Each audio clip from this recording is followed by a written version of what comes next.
Okay, for this particular video, the lesson we will be going over is balancing of chemical equations. As you can see here, we have a couple of chemical compounds that have been written out into what we call a chemical equation. We have the reactant side, which is on the left of the arrow, and then we have the product side, which is to the right of that same arrow. Now, when balancing the equation, the only numbers that we are allowed to change would be considered coefficients, much like in algebra. So that would be just the numbers that would go right before those chemical compounds. Another thing to make sure that you are aware of is when you are counting how many of each particular atom is on each side of this equation, these subscripts need to be taken into account, because that means that there are 2 or 3 or 4, whatever that subscript is of that particular element. So to balance an equation, the first thing we're going to do is make our list of what we have in this equation. So we're going to have a little sodium, a little bromide, some calcium, and some fluoride. Alright, and what we'll do is we'll duplicate that exact same order on the product side of that equation.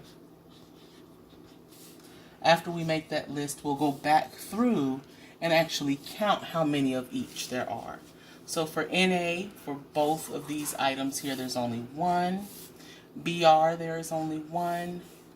Calcium, only 1. And F, there are 2.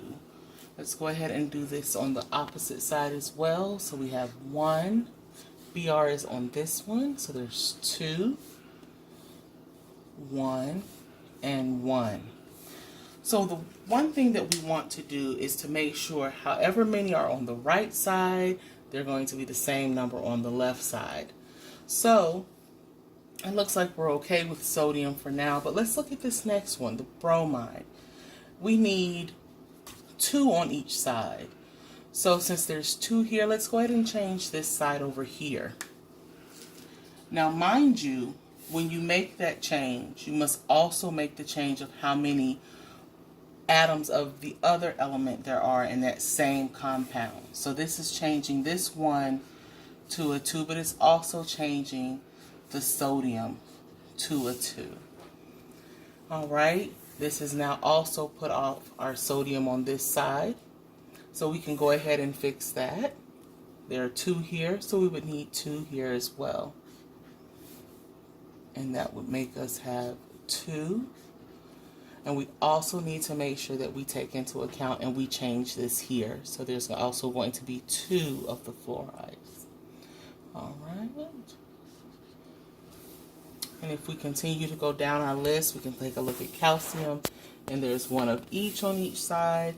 And due to us changing this compound here, our fluorines are also now balanced. So now we have a balanced chemical equation.